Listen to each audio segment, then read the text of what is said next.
안녕하세요. 청주에서 떡집을 하고 있는 30대 여성입니다. 제가 하는 떡집은 외할머니부터 엄마 그리고 저까지 3대째 이어오는 작은 가게예요. 동네 분도 단골이라 얼굴 다 알고 지내는 그런 작은 떡집이죠. 사고로 먼저 떠나보낸 제 남편을 보낸 날도 이 시루 앞에 서 있었네요. 주걱을 떨어뜨리고 한참 멍하니 서 있었던 그날이 아직도 생생해요. 그때 제가 34이었어요. 그 나이에 남편이 가고 나니 세상이 통째로 꺼지더라고요. 그 후로 5년을 시간이 멈춘 사람처럼 살았어요. 남편이 남기고 간 보험금이랑 작은 아파트 한 채도요. 다시는 누군가를 사랑할 일 같은 건 없을 줄 알았죠. 그러던 어느 날 떡집 문을 열고 들어온 한 사람이 있었어요. 출근길에 떡 한 팩씩 사가던 단골 손님, 그 사람이 제 두 번째 남편이 됐어요. 지금도 공항 한복판에 주저앉아 울던 제가 보여요. 솔직히 떠올리기 힘든 기억이지만 그래도 이 사연을 쓰는 건요, 위로받고 싶어서가 아니에요. 지금도 어딘가에서 비슷한 외로움 속에 갇혀 계신 분이 있다면요, 부디 저처럼 늦지 않게 알아차리시길 바라는 마음에서요. 이제 그 시간 동안 무슨 일이 있었는지 처음부터 차근차근 이야기해 볼게요. 저는 원래 떡집을 물려받을 생각이 전혀 없었어요. 새벽같이 나서는 엄마를 보면서 난 저렇게 안 살아야지 그 생각만 했어요. 고등학교 때는 가게 일 도와주다 학교 가니까 늘 졸았고요. 그러다 대학 갈 때쯤 엄마가 어느 날 그러더라고요. 희라야, 너라도 식품영양학과 가면 가게에 두고두고 도움이 되지 않을까? 엄마가 그 말씀을 하는데요. 전 죽어도 떡집 안 할 거예요. 그 말이 안 나오더라고요. 그렇게 식품영양학과를 갔어요. 졸업하고는 서울 식품회사에 잠깐 다녔어요. 처음 몇 달은 신났죠. 떡집 벗어난 게 좋았거든요. 그러다가 한 1년쯤 됐을 때 엄마가 허리를 다쳤다는 전화를 받았어요. 근데 엄마가 허리보다 가게 걱정이 먼저인 거예요. 아이, 며칠 누워있으면 돼. 그런데 가게가 더 큰일이야. 밀린 주문도 있고. 그때 잠깐 도와주겠다는 생각으로 청주로 내려온 게 벌써 10몇 년 전 일이네요. 그 잠깐이 제 인생이 돼버린 거죠. 전 그런 사람이에요. 뭐든 거스르는 게 더 어려운 사람. 그러다 보니 평생 다른 사람이 정해준 길로 떠밀리듯 살아온 것 같아요. 처음 남편이랑 결혼한 것도 그랬어요. 회사에 단체 주문이 있을 때마다 오던 사람이었는데 어느 날부턴가 자꾸 농담처럼 그러더라고요. 저랑 차 한 잔 마셔주세요. 안 그럼 다음번엔 여기서 떡 주문 안 맞출 거예요. 처음엔 웃어 넘겼는데 정말로 안 오더라고요. 그러다 다시 와서 똑같은 말을 하고요. 거절을 못하니까 어쩌겠어요. 그렇게 몇 번 만났고 눈 떠보니 결혼까지 가 있더라고요. 그런데 제 인생에서 처음으로 잘한 일이었어요. 남편은 정말 좋은 사람이었거든요. 일 끝나고 집으로 들어가면 늘 따뜻한 물 받아 놓고 절 기다리고 있었고요.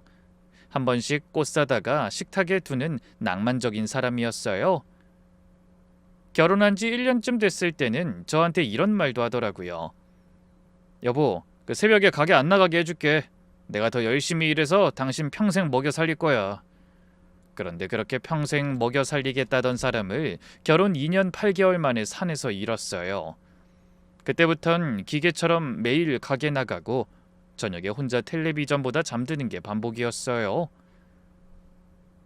남편이 남기고 간 보험금 2억에 결혼 전 같이 사둔 작은 아파트 한 채, 가게에서 모은 돈까지 합하면 3억이 좀 넘었는데 그 돈을 통장에 그대로 둔 채 안 건드리고 살았어요. 그리고 1년 전 봄이었죠. 그날도 평소처럼 새벽 5시쯤 가게 셔터를 올리고 엄마랑 같이 떡을 안 치고 있었어요. 그런데 출근길에 지나가던 한 남자분이 가게 안을 한참 들여다보시더라고요. 그러다가 문을 빼꼼 열고 들어오면서 이러는 거예요. 사장님, 이른 시간인데 떡 좀 살 수 있을까요? 깔끔한 양복에 점잖은 말투였어요. 인절미 한 봉지 사가시면서 가게 안을 둘러보더니 마침 엄마가 무거운 떡판을 끙끙대며 옮기는 걸 보고는 바로 뛰어오는 거예요. 잠깐만요. 제가 들어드릴게요. 자기 양복 윗도리를 벗어서 의자에 걸어두고는 떡판을 번쩍 들어 옮겨줬어요. 엄마가 미안하다고 어쩔 줄 모르니까 자기 명함 한 장을 슬쩍 카운터에 놓더니 이러는 거예요. 여자분들만 있어서 힘든 일이 많겠네요. 무거운 거 옮길 일 있으면 언제든 부르세요. 제가 어차피 출근길이라 매일 이 앞에 지나가니까요. 그냥 제가 도와주는 게 좋아서 그래요. 그러고는 갔어요. 명함에 적혀있는 회사는 시내 큰 정보통신회사 임원이었어요. 엄마랑 마주보면서 저런 사람이 어쩜 저렇게 친절하지? 그러고는 그날 일을 잊었어요. 그런데 그 다음 날도 또 다음 날에도 그분이 오더라고요. 보름쯤 되니까 엄마가 먼저 눈치를 챘어요. 난 저 사람이 떡을 좋아하는 건지 우리 딸 얼굴을 보러 오는 건지 모르겠다. 그러던 어느 날 오후 평소처럼 가게 정리하고 있는데 그분이 또 지나가다 들렀어요. 그날 무슨 바람이 불었는지 5년 만에 처음으로 이 얘기를 꺼냈어요. 저 사실 5년 전에 남편을 사고로 먼저 보냈어요. 그분이 찻잔을 놓고 한참을 가만히 있었어요. 위로한답시고 어설픈 말하지도 않았고요.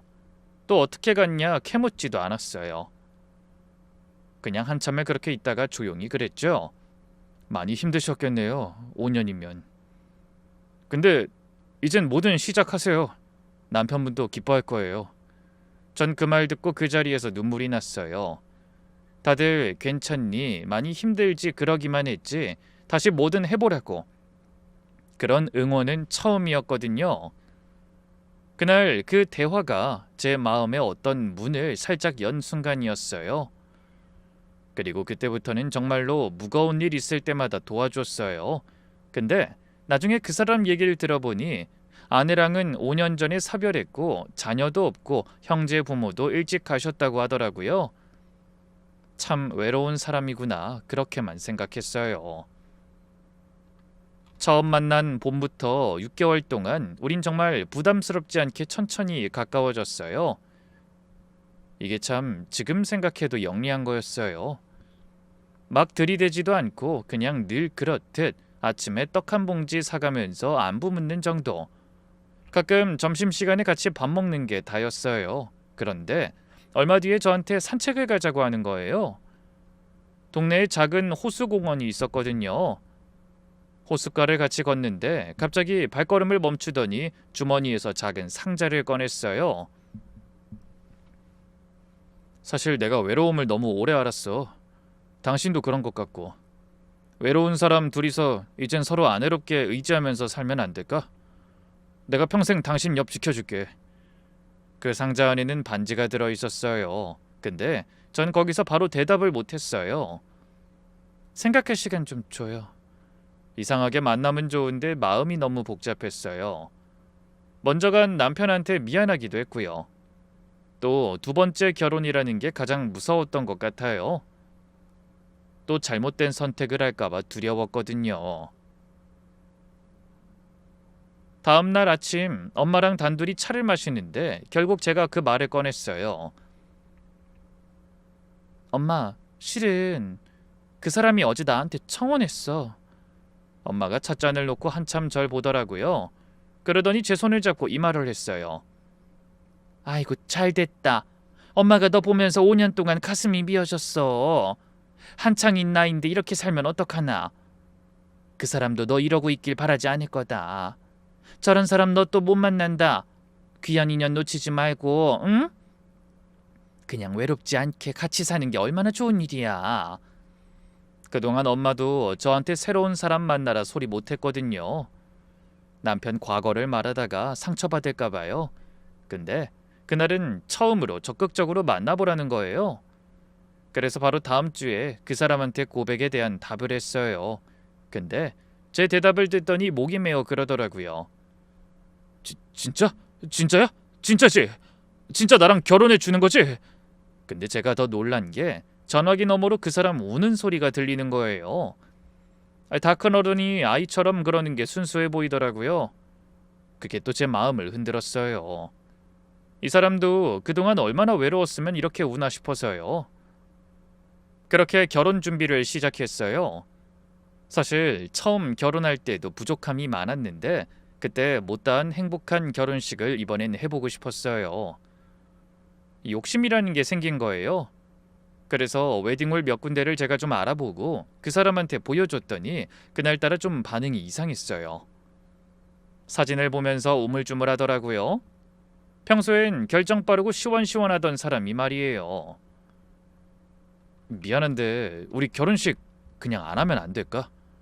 그 사람이 고개를 푹 숙이더니 평소 같지 않게 기어들어가는 목소리로 이랬어요. 내가 실은 부를 사람이 없어. 부모님 다 일찍 돌아가셨고 친한 친구도 다 외국에 살아서 내 쪽만 비어있으면 그렇잖아. 그냥 우리끼리 조용히 하면 안 될까? 그리고 결혼식이 그게 뭐 그렇게 중요해. 우리가 같이 사는 게 중요한 거지. 그 말하면서 진짜로 어깨가 처져 있는 거예요. 그렇게 작아지는 모습을 처음 본 거예요. 더 설득해볼까 했는데 입에서 말이 안 나오더라고요. 또 제 성격상 거절을 못한 거죠. 그래, 식이 뭐가 중요해. 당신 말대로 우리가 같이 사는 게 중요하지. 저도 그 사람이 하던 말을 그대로 따라했어요. 결국 가족끼리 작게 식을 올리게 됐어요. 그래도 작은 식당을 하나 빌렸어요. 제 쪽에서는 엄마랑 사촌들 몇 명 해서 한 10명. 근데 신랑 측은 정말 사람이 5명도 안 됐어요. 그때 엄마가 눈치를 보며 그러더라고요. 희라야, 김서방 외로워서 어쩌니? 그걸 보며 제가 더 잘해줘야겠다 싶었어요. 근데 이상하게 그날 잠이 잘 안 오는 거예요. 마음 한구석에 작은 의문이 자꾸 들어서요. 40 넘은 어른이 어떻게 친구 몇 명도 없을까? 외국에 산다는 친구들하고 연락하는 것도 본 적이 없는데 그 작은 의문을 그날 못 본 척 덮었어요. 신혼 첫날 밤에 그런 의심을 하면 안 될 것 같아서요. 지금 생각하면요. 그 작은 기우가요. 진실로 가는 첫 번째 신호였어요. 한 번이라도 그 신호를 따라갔더라면 1년 뒤에 공항 한복판에서 주저앉아 울 일은 없었을 거예요. 결혼하고 처음 몇 달은 진짜 행복했어요. 남편은 매일 출근 전에 떡집에 들러서 엄마한테 인사하고요. 가끔 주말 새벽이면 먼저 일어나서 떡판 옮기는 일도 도와줬어요. 엄마가 남편 챙기는 것도 오랜만에 보는 풍경이었어요. 그게 그렇게 좋더라고요. 그런데 결혼 4개월쯤 됐을 때였어요. 어느 저녁 같이 TV를 보다가 제가 그동안 묻어뒀던 그 얘기를 꺼냈어요. 여보, 나 그 카페 해보려고. 시내 대학 근처에 작은 떡카페 자리가 났다는데 보증금이랑 권리금 합해서 한 1억 5천이면 될 것 같아. 인테리어 좀 하고 몇 달 자리 잡으려면 3억쯤 될 것 같은데 이젠 더 미루면 안 될 것 같아서. 그날따라 남편 표정이 좀 달랐어요. 한참을 가만히 있다가 조심스럽게 이 말을 하더라고요. 여보, 근데 이 시점에 가게 새로 내는 건 좀 위험해. 어? 왜? 생각해봐. 초기 비용부터 많이 들잖아. 보증금에 권리금에 가게 꾸미는데, 그리고 자리 잡는데 3년은 적 잡아야 할걸? 떡집은 단골이 단데 새 자리는 단골이 없잖아. 차라리 그 돈 안전하게 다른 데 굴려서 6억 정도 만들고 그때 더 좋은 자리에 더 크게 내는 게 어때? 내가 안전하게 굴릴 수 있는데 알긴 하는데. 저는 잠깐 솔깃했어요. 진지하게 고민하는 절 보더니 남편이 이어서 설명을 해줬어요. 상장 전 회사 주식인데 곧 주식시장에 올라갈 거야. 그 내부 정보인데 1년 안에 2배는 오를 거야. 근데 빨리 결정해야 딱 좋을 때 들어갈 수 있을 텐데.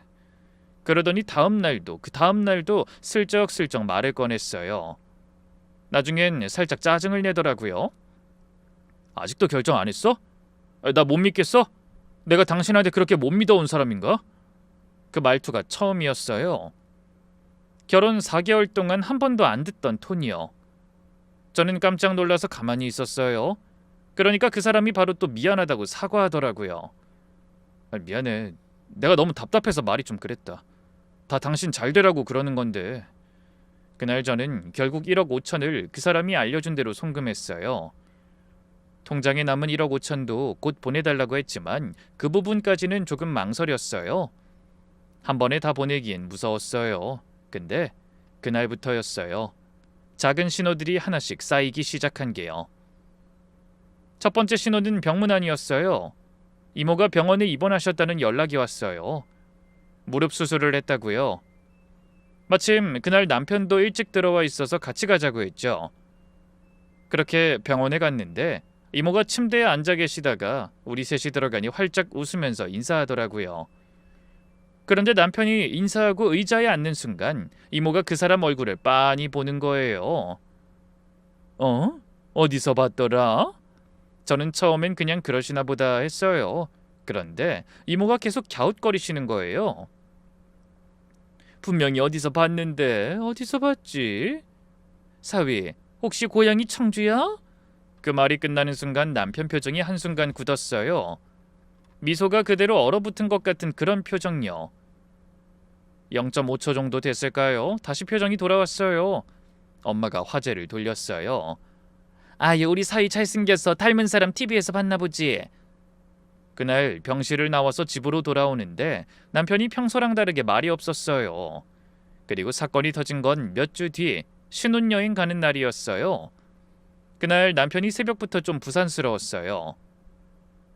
평소엔 침착한 사람이 그날따라 짐 정리하면서 자꾸 시계를 보더라고요. 여보, 일찍 가자. 면세점도 좀 구경하고 밥도 거기서 먹고 여유 있게 가는 게 좋겠어. 그렇게 차로 2시간쯤 달려서 인천공항에 도착한 게 오전 9시쯤이었어요. 여보, 우리 면세점부터 들렀다 가자. 일찍 와서 1시간 정도는 여유 있겠다. 그래서 면세점 쪽으로 같이 들어갔어요. 남편이 향수 코너 쪽을 둘러보고 있었고요. 전 그 옆에서 핸드크림 좀 보고 있었는데요. 그때 갑자기 뒤에서 누가 제 이름을 부르는 거예요. 어머, 희라야. 희라 맞지? 어머, 웬일이야? 돌아봤더니 고등학교 때부터 친한 친구였어요. 승무원으로 일한 지 한 8년 된 친구인데요. 여행 가방 끌고 유니폼 입고 있는 걸 보니 비행 가는 길이었나 봐요. 저도 너무 반가워서 친구한테 다가갔어요. 야, 너 비행 가? 어떻게 이렇게 다 만나냐? 어디로 가? 오늘은 베트남. 근데 너 어디 여행 가? 아, 여행 가는구나, 남편하고. 친구가 그러면서 제 옆에 서 있는 남편 쪽으로 시선을 옮기는데요. 그 순간 친구 얼굴이 살짝 굳더라고요. 한순간이었어요. 그러더니 띄엄띄엄 좀 헷갈리는 목소리로 그러는 거예요. 옆에 분 혹시 정수 씨? 그 한마디가 시간을 멈추게 했어요. 순간 그 자리에서 가슴이 쿵 내려앉더라고요. 친구가 남편 이름을 안다는 게 일단 이상했고요. 게다가 정수 씨라고 부르는 그 말투가요. 단순히 사진으로만 본 사람 부르는 게 아니라 한 번이라도 알고 지냈던 사람 부르는 말투였거든요. 어? 너 우리 남편을 어떻게 알아? 친구가 대답하기도 전에 남편이 갑자기 끼어들었어요. 그런데요, 목소리가 달랐어요. 평소 남편 목소리는 부드럽고 좀 높은 편이거든요. 그런데 그 순간엔 굵은 저음을 내더라고요. 근데 저는 처음 뵙는데 사람 잘못 보신 것 같아요.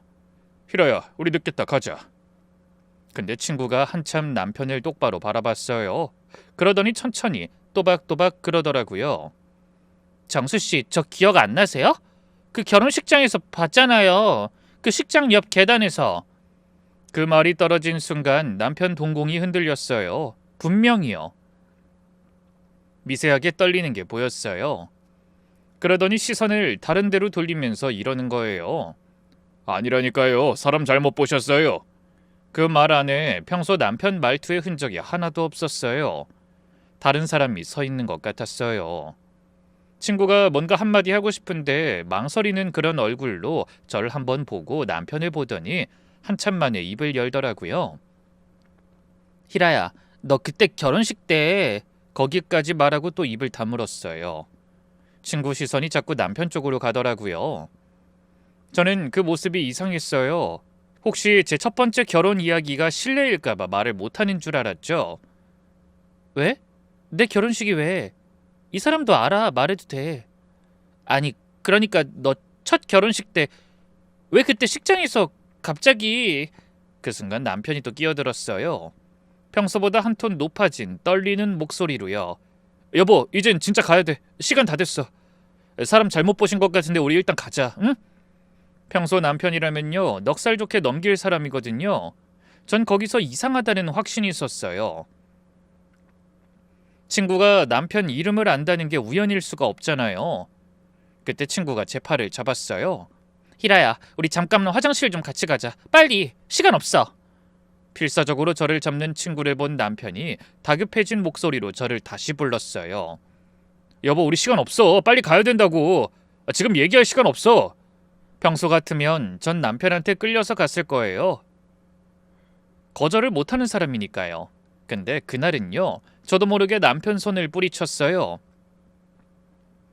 신혼여행을 못 가는 한이 있어도 친구 말은 꼭 듣고 가야겠다고 생각이 든 거죠.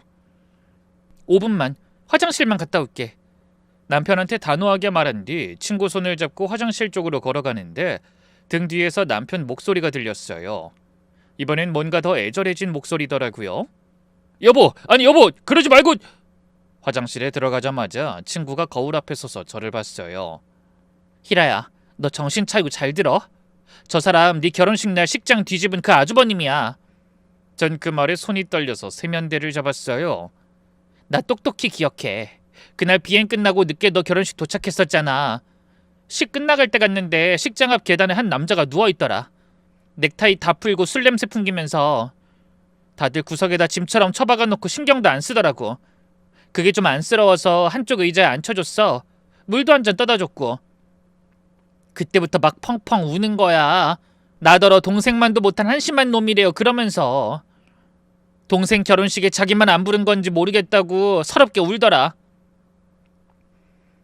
저는 화장실 바닥에 그대로 주저앉았어요. 친구가 깜짝 놀라서 절 부축하려고 했어요. 진짜야? 진짜 그 사람 맞아? 너 사람 잘못 본 거 아니지? 제 질문에 친구가 단호하게 그러더라고요. 그때 자기 이름 2개라는 것까지 말해줬어. 집에서는 정수라고 부른다고. 그 사람 맞아. 저는 그 자리에서 통곡했어요. 화장실 바닥에 주저앉아서 그냥 막 울었어요. 친구가 옆에 같이 앉아 제 등을 토닥여 주더라고요. 넌 잘못한 거 하나도 없어. 누가 이런 짓을 할 줄 알았겠어? 네 잘못 아니야. 그렇게 한참을 있었어요. 얼마쯤 지났을까요? 친구가 손목시계를 보더니 그러더라고요. 히라야, 우리 일단 나가서 그 인간부터 잡아야 돼. 일단 나가자. 친구 팔에 매달리듯이 화장실 밖으로 나왔어요. 그런데 화장실 밖에 남편이 없었어요. 저랑 친구가 들어가기 전엔 분명히 면세점 입구에 서 있었거든요. 그런데 그 짧은 사이에 자리에 사라진 거예요. 그제야 좀 이상한 예감이 들었어요. 친구가 주위를 보면서 그러더라고요. 히라야, 너 캐리어는? 가방에 짐은 다 있어? 캐리어 2개를 같이 끌고 왔는데요. 그 자리에 없는 거예요. 남편도 여행 가방 2개도. 그제야 저는 제가 맨 작은 가방을 열어봤어요.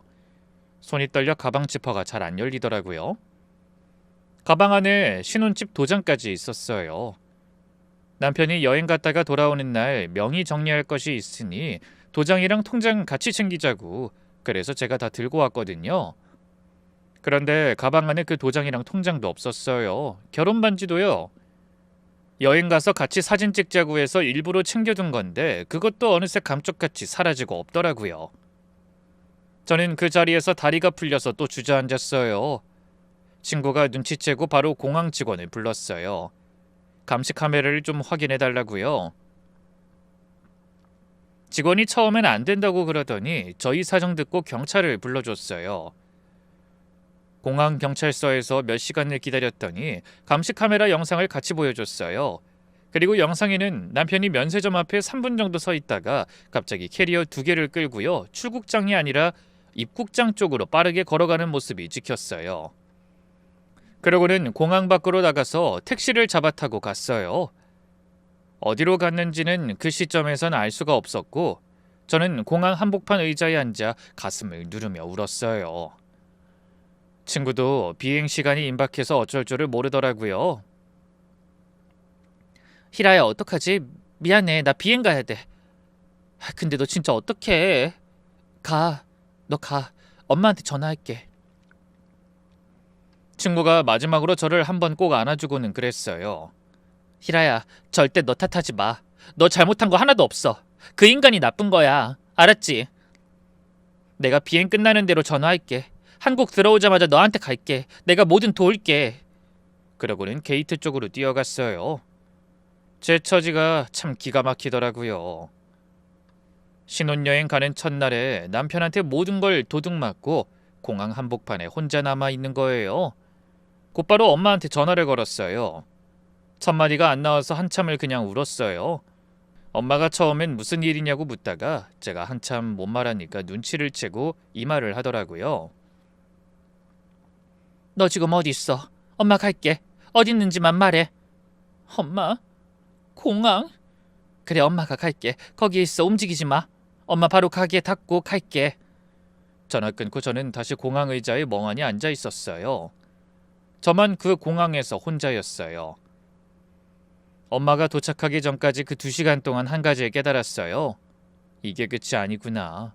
이건 어쩌면 시작일 수도 있겠다. 진짜 무서운 일은요, 아직 시작도 안 됐다는 거였죠. 그 인간 정체를 다 밝혀내야 되고 제 명의로 뭘 어떻게 해놨는지도 다 알아야 하고요.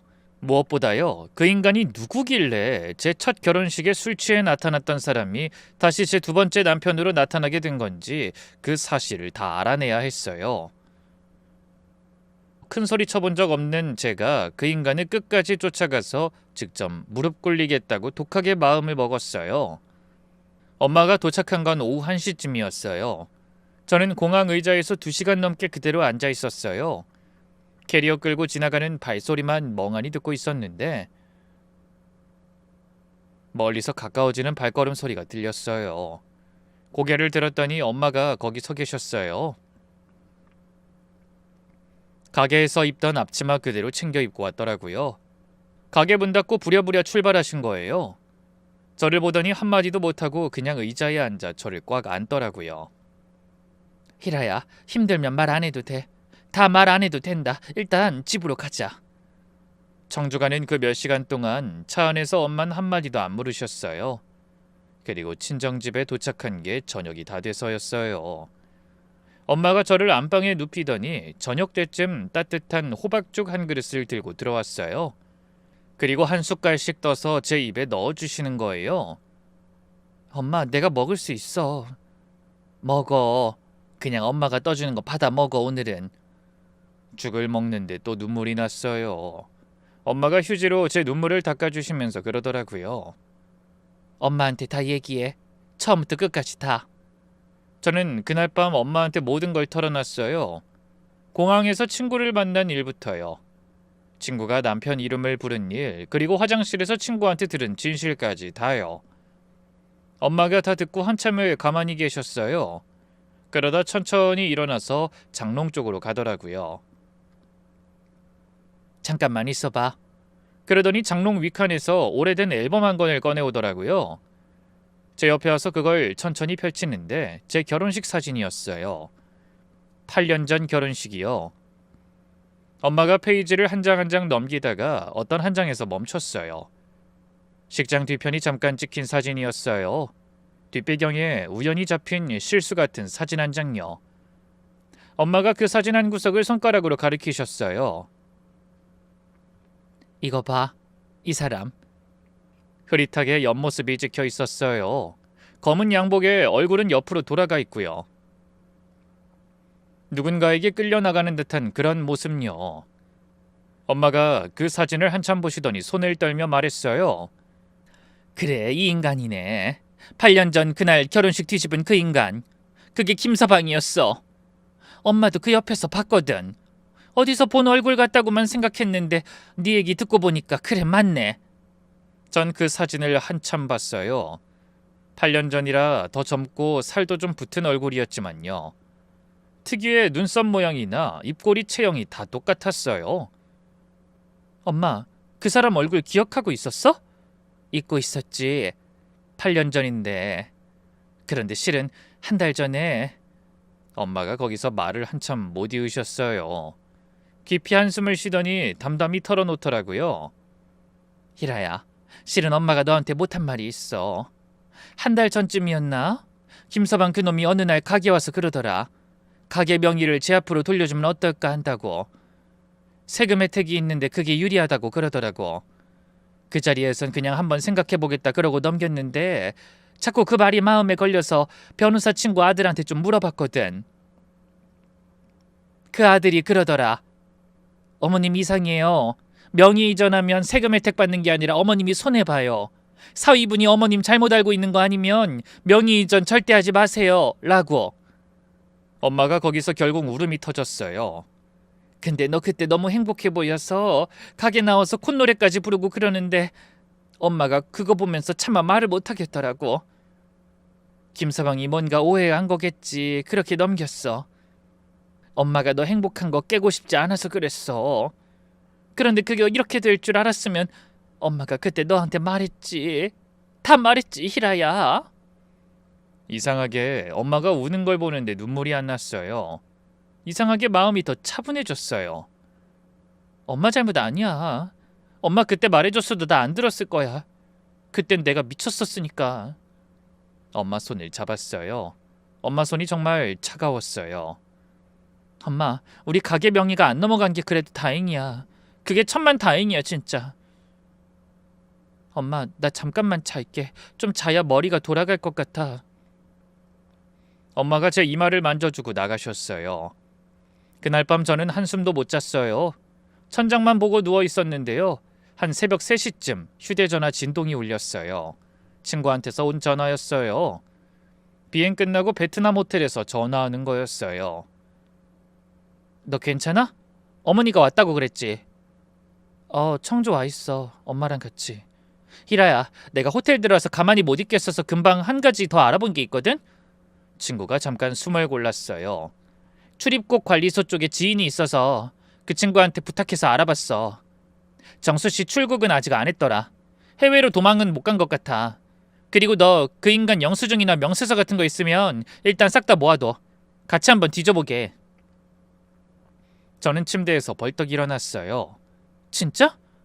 근데 너 청주나 근처에 그 인간이 만날 만한 다른 사람 없어?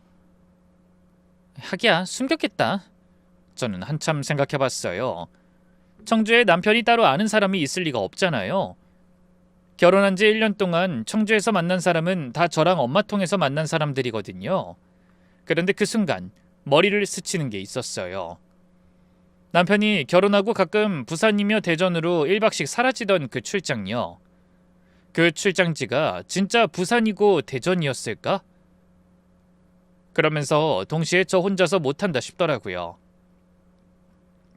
엄마랑 친구 도움만으로는 안 된다. 이 일은 더 많은 사람들이 필요한 일이다. 그리고 문득 시댁 식구들이 떠올랐어요. 저는 그 새벽에 몇 년 만에 형님 전화번호를 찾기 시작했어요. 다음날 아침 형님한테 전화를 걸었어요. 딱 7년 만이었어요. 그동안 명절 때 짧은 안부 문자만 보내고 받았지 전화 통화는 한 번도 안 했거든요. 남편 보내고 한 1년쯤 시댁이랑 자주 연락했어요. 그런데 시간 지나면서 그게 점점 어색해졌어요. 시댁 식구들을 만나면 자꾸 남편 얘기가 나오고요. 그 얘기 듣는 게 너무 아파서요. 명절도 한번 가다가 빠지다 그러다가 결국 안 가게 됐어요. 형님도 그게 미안했는지 무리해서 안 와도 된다고 그러면서 거리를 더 주셨어요. 그게 7년이었어요. 전화를 거는데 신호가 가는 동안 심장이 너무 뛰었어요. 어떻게 첫 마디를 떼야 할지 막막했거든요. 7년 만에 전화해서 갑자기 재혼했는데 사기당한 것 같단 말을 어떻게 해요? 그것도 남편 형이 사기를 친 거라고요. 신호가 5번쯤 갔을 때 형님이 받으셨어요.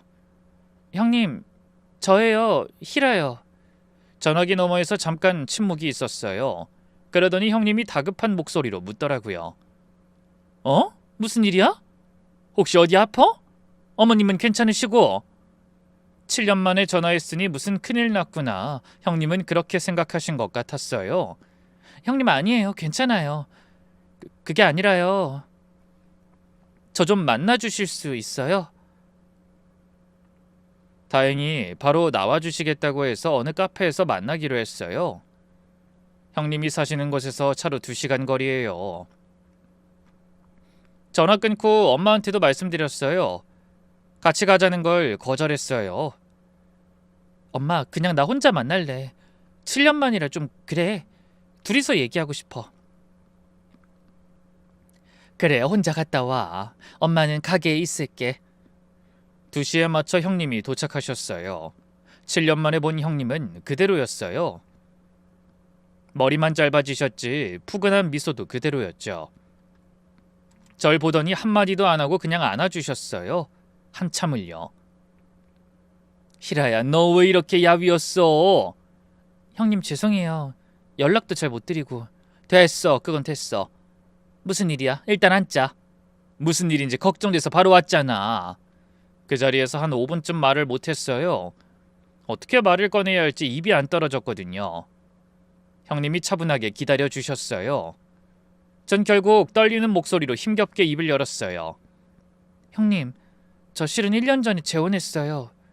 형님 얼굴이 한순간 변하시더라고요. 화내시는 건 아니고 그냥 좀 멍해지셨어요. 그랬구나. 아이, 나도 그건 모르고 있었네. 잘했어, 희라야. 정훈이도 너 그러길 바랬을 거야. 그게 아니라요. 전 거기서 결국 다 쏟아냈어요.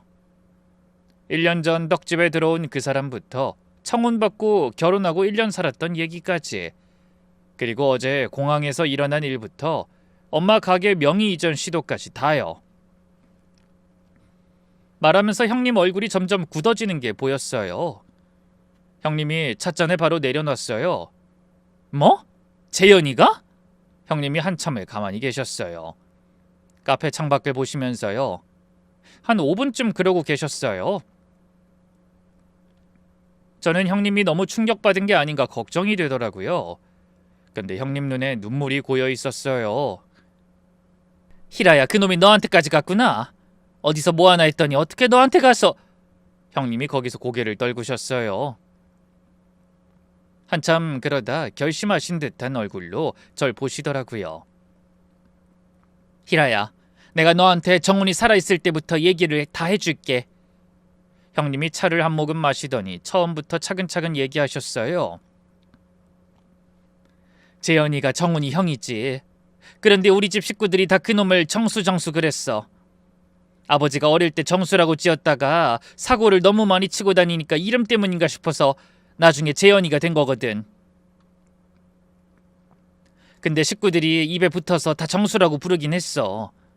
서류상으로만 송재현이지 우린 그냥 정수였어. 본인도 그 이름을 더 좋아했고. 저는 묵묵히 들었어요.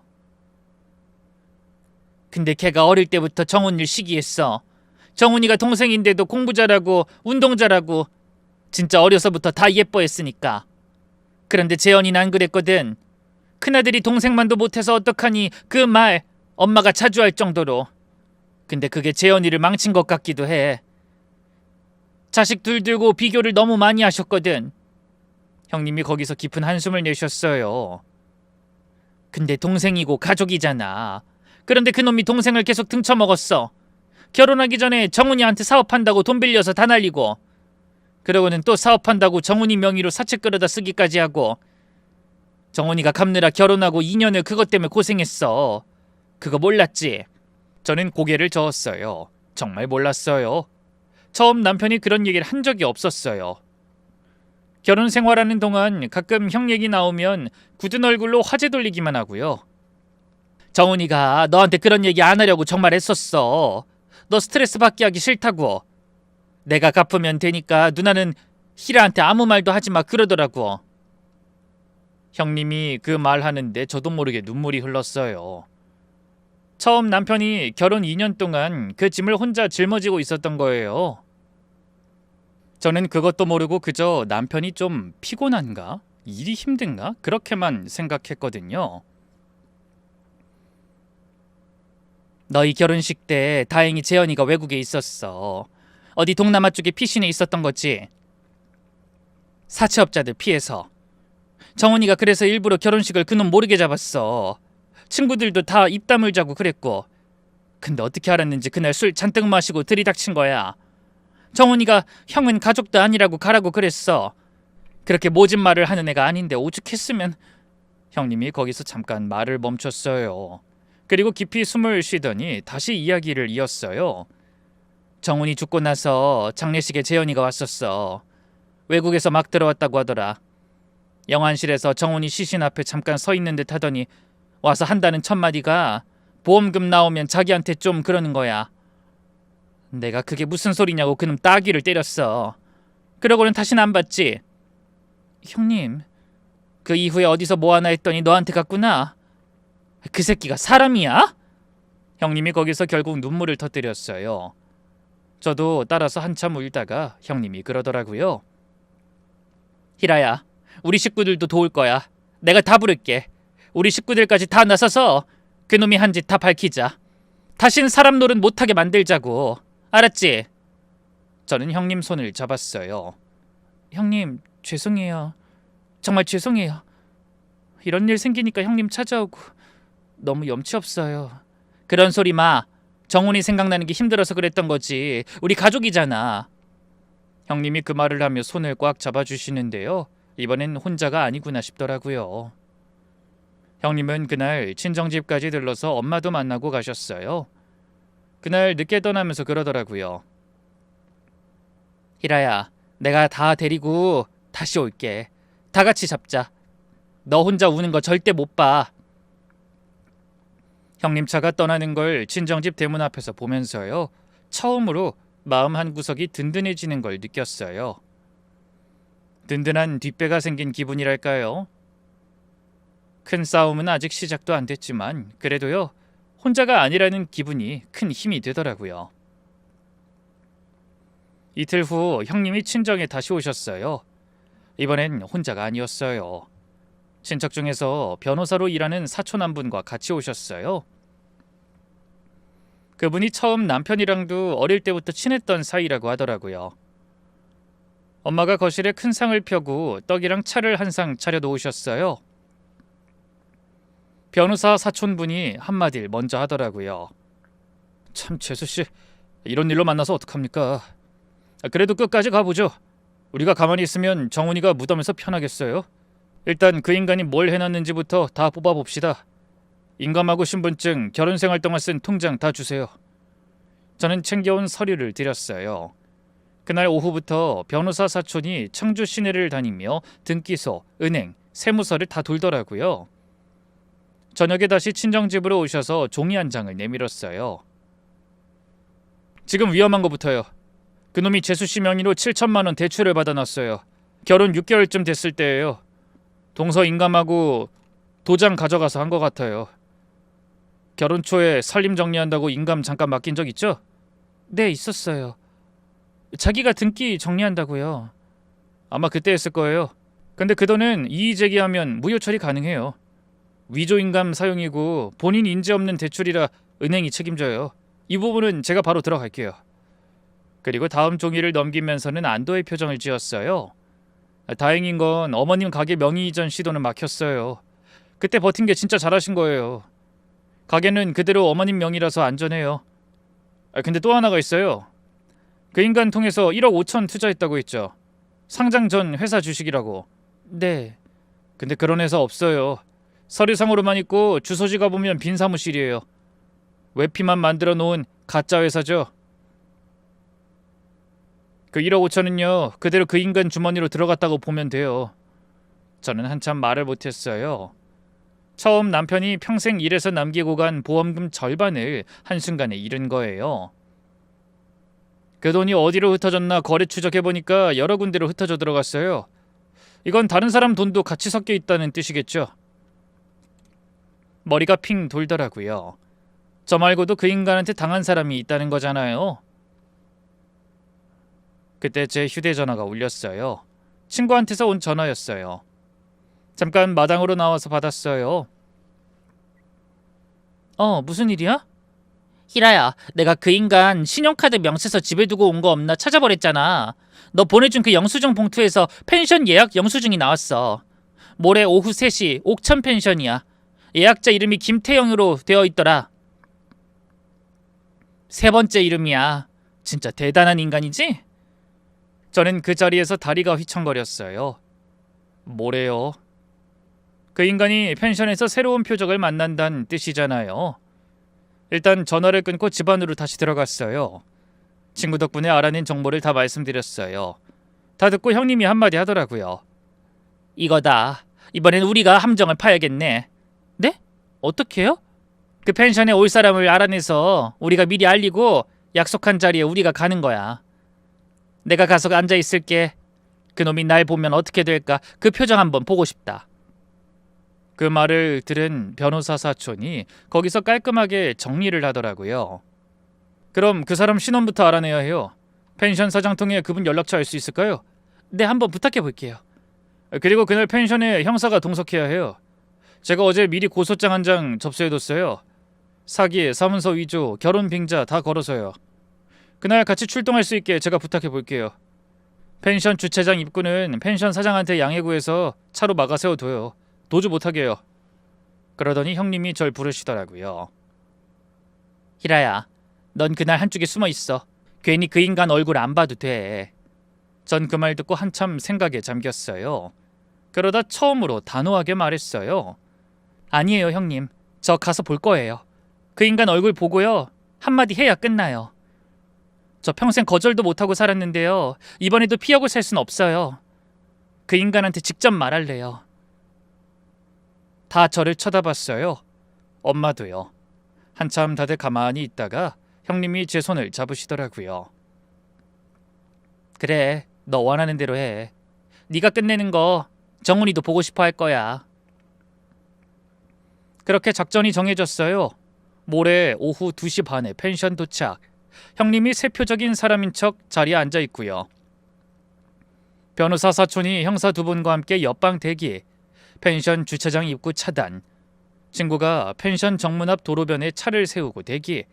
그리고 결정적인 순간에 그 인간 얼굴을 마주하기로 했고요. 새로운 표적이 된 사람 연락처는 친구가 다음날 바로 전달해줬어요. 친구가 그 여자분한테 직접 자초지종을 다 설명했더라고요. 그 여자분이 처음엔 안 믿다가 사진이랑 통장 내역 비교해보고는 그 자리에서 통곡을 했대요. 그분도 4천만 원을 그 인간한테 보냈더라고요. 그날 펜션에서 결혼자금으로 5천을 더 받기로 했더라고요. 그 여자분, 몇 번째일지도 모르는 그 피해자가 친구한테 그러더래요. 그래도 그분 덕에 제가 이쯤에서 살았네요. 꼭 누군지 알려주세요. 평생 은인이에요. 친구가 저한테 전화로 그 말을 전해주는데요. 저는 또 눈물이 났어요. 공항에서 주저앉아 울고 있는 제 모습이 떠올랐어요. 그날 밤 오랜만에 남편 사진을 꺼냈어요. 결혼식 때 둘이 찍은 사진요. 사진 속에서 처음 남편이 환하게 웃고 있었어요. 저는 그 사진에 대고 조용히 말했어요. 여보, 당신 형이 결국 나한테까지 왔네. 그런데 이번엔 내가 끝낼 거야. 여보 가족들이 다 같이 도와줬어. 당신이 보내준 거 맞지? 미안해요. 그리고 고마워요. 내가 꼭 끝내고 올게. 사진 속 남편은 웃고만 있었어요. 모레 오후 옥천 외곽의 작은 펜션에 도착했어요. 소나무 숲에 둘러싸인 펜션은 거의 비어 있었어요. 저는 안방 옷장 안에 들어가 휴대전화 녹음을 켜두고 문틈으로 안방을 살짝 볼 수 있게 위치를 잡았어요. 형님은 큰 선글라스를 쓰고 소파에 자리 잡고 앉았어요. 일부러 고개를 약간 숙이고 계셨고요. 옆방엔 변호사 사촌이랑 형사 두 분이 대기하셨어요. 친구는 펜션 정문 앞 도로변 차 안에서 입구를 지켜보고 있었어요. 그리고 3시 정각에 마당으로 검은 차가 들어왔어요. 그리고 차에서 한 남자가 내렸죠. 양복에 까만 가방 하나 들고요. 그 사람이 마당을 가로질러 걸어오는데요. 심장이 너무 뛰었어요. 좋았어요. 결혼 1년 동안 매일 듣던 그 목소리가 다른 여자를 부르고 있더라고요. 형님이 답했어요. 네, 들어오세요. 남편이 문을 열고 들어와서 형님 쪽으로 다가가는 모습이 옷장 문틈으로 보였어요. 기다리고 있었어요. 그 말과 동시에 형님이 천천히 고개를 들었어요. 그리고 선글라스를 천천히 벗었는데 남편 얼굴이 한순간에 새파랗게 변하는 거예요. 입도 벌어지고요. 들고 있던 가방까지 툭 바닥에 떨어졌어요. 남편이 한마디도 못하고 5초쯤 서 있었어요. 그러더니 입술을 떨며 말했어요. 누나. 재현아, 오랜만이다. 그동안 어디서 뭐하고 있나 했더니 또 사람 등쳐먹고 있었구나. 남편이 한 발 뒤로 물러서더니 안방 문 쪽으로 몸을 돌렸어요. 도망치려고요. 그런데 문이 안 열리는 거예요. 옆방에서 변호사 사촌이 미리 잠가둔 거였어요. 남편이 다급히 손잡이를 흔드는데 옆방 문이 열리고 변호사 사촌이 형사 두 분이랑 함께 들이닥쳤어요. 남편이 그 자리에서 굳었어요. 변호사 사촌 얼굴을 보더니 상황 파악이 다 된 것 같더라고요. 형까지? 그래, 너 잡으려고 우리가 다 같이 왔어. 누나도, 그리고 희라 씨도. 저는 이때다 싶어 옷장문을 천천히 열고 걸어 나왔어요. 남편이 저를 봤어요. 그리고 전 천천히 다가갔어요. 5년 만에 처음으로 마음을 열었던 그 얼굴과 8년 전 식장에서 끌려나갔던 그 얼굴이 같은 사람이라는 걸 그제야 다 받아들였어요. 내가 한 가지만 물어볼게. 당신 동생 장례식에서 보험금 물어봤다던데 그 후로 어디서 뭐 하면서 살았어? 아니, 자기 동생 묘에는 한 번이라도 가본 적은 있어? 남편이 한마디도 못했어요. 그러면서 동생 와이프한테 어떻게 사기칠지만 궁리한 거지. 그 사람 보험금이 얼마인지, 가게 명의가 누구한테 있는지 그것만 알아본 거잖아. 그 사람은 자기 형이 사채 끌어다 쓴 빚까지 다 갚으면서도 한 번도 욕을 안 했는데 자기 죽고 나서 형이란 인간이 와서 한 1000마디가 보험금이야. 그걸 무덤에서 들었으면 얼마나 마음이 찢어졌겠어. 저는 한 발 더 다가갔어요. 그리고 마지막 한마디를 했어요. 넌 동생만도 못한 한심한 놈이 아니야. 등골 빨아먹는 것밖에 모르는 하찮은 놈이지. 넌 사람으로 태어난 게 아니야. 거머리야. 사람 피 빨아먹고 사는 거머리. 전 거기서 잠깐 숨을 골랐어요. 그리고 한마디 더 했어요. 그 사람 살아있었으면 너 같은 형을 둔 게 진짜 지옥이었을 거야. 죽은 게 차라리 다행이라고 할 만큼 넌 모두에게 그런 존재야. 그 말이 끝나는 순간 남편 어깨가 무너졌어요. 펜션 안방 바닥에 그대로 꺾여 앉는 거예요. 8년 전 식장 옆 계단에서 울던 그 모습 그대로요. 그런데 저는 이번엔 그 모습이 하나도 안쓰럽지 않았어요. 거머리가 떨어진 자리에 남은 자국 같은 게 보이는 그런 마음이었어요. 잘못했어. 내가 진짜 잘못했어. 나도 제대로 살아보고 싶었어. 형님이 그 앞에서 한마디 더 하셨어요. 넌 껍데기만 사람이지 우리 식구한텐 사람 아니었어. 어떻게든 버리고 싶었던 쓰레기였지. 너 같은 게 멀쩡히 걸어다니면서 사람 등쳐먹고 사는 게 평생 한이야. 하늘이 사람 잘못 데려간 거야. 너를 데려갔어야 맞는데 정훈이 대신. 남편이 그 자리에서 통곡했어요. 어깨가 들썩이는데도 형님은 더 이상 안 봐주셨어요. 저는 그 모습을 가만히 구경하듯 보고만 있었어요. 형사들이 남편을 데리고 마당으로 나갔어요. 차 떠나는 소리가 멀어진 순간 엄마가 차에서 내려서 마당 한가운데로 뛰어오는 모습이 보였어요. 끝나면 합류하기로 했었거든요. 저는 펜션 마당 한가운데서 형님과 어머니 사이에 끼어 한참을 울었어요. 1년 동안의 긴 거짓말이 거기서 다 끝난 거예요. 그 후 일들이 빠르게 진행됐어요. 다행히 변호사 사촌이 모든 법적인 일을 처리해 주셨어요. 남편 1심 재판에서 사기, 사문서 위조, 결혼 빙자 간음, 그리고 부산에서 옛 사기 전과까지 드러나 징역 6년을 선고받았어요. 7천만 원 대출도 무효 처리됐고요. 1억 5천 중 1억은 다행히 회수했어요. 가게 명의는 처음부터 안 넘어갔으니 그대로 안전했고요. 사건 끝나고 2달쯤 지나 추석이 왔을 때 7년 만에 시댁에 다 모이기로 했어요. 엄마도 같이 가기로 했죠. 그 일 이후로 형님하고는 진짜 돈독한 사이가 됐거든요. 추석 전날 엄마가 손수 떡을 빚었어요. 엄마, 뭘 그렇게 많이 해? 송편 좋아하는 사람, 인절미랑 무지개떡 좋아하는 사람 다 있다는데 다 챙겨가야지. 엄마가 시댁 식구들 한 명 한 명 챙기시는 그 모습이요. 보면서 마음이 따뜻해졌어요. 추석 끝나고 저는 본격적으로 떡카페 자리를 알아보기 시작했어요. 시내 대학가에 마음에 드는 자리 하나를 찾았고요. 시댁 식구들이 계약서 검토부터 인테리어 업체까지 도와줬어요. 오픈 첫날에 시댁 식구들이 다 와주셨어요. 형님이 절 보면서 그러더라고요. 진짜 잘했어. 네 꿈도 인생도 절대 그런 놈 때문에 망가진 거 아니야. 알지? 오늘도 가마솥에서 김이 천천히 올라와요. 한 김이 올라왔다가 사라지고요.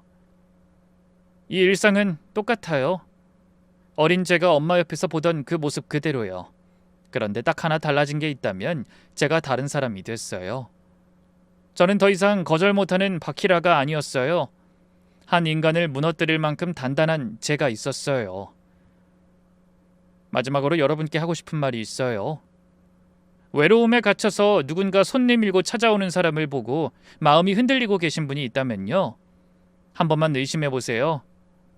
정말 평범하고 좋은 사람은요. 곁에 누구라도 남아있어요. 근데 그 사람 곁에 진짜로 한 명도 없는 사람은요. 외로워서 그런 게 아니라요. 자기가 사람을 자기 손으로 잘라낸 거예요. 저는요. 인생을 2번 잃을 뻔했어요. 처음 남편 보낼 그날에 한 번, 그 인간한테 속았던 그 시간에 한 번요. 근데 2번 다 살아났어요. 옆에 누군가가 있었으니까요. 친정이든 시댁이든 친구든 아니면 동네 단골 할머니라도요. 외로움이 사람 눈을 가릴 때는 꼭 한 번만 손 내밀어 보세요. 그럼 제 이야기는 이쯤 마칠게요. 긴 사연 들어주셔서 정말 감사합니다.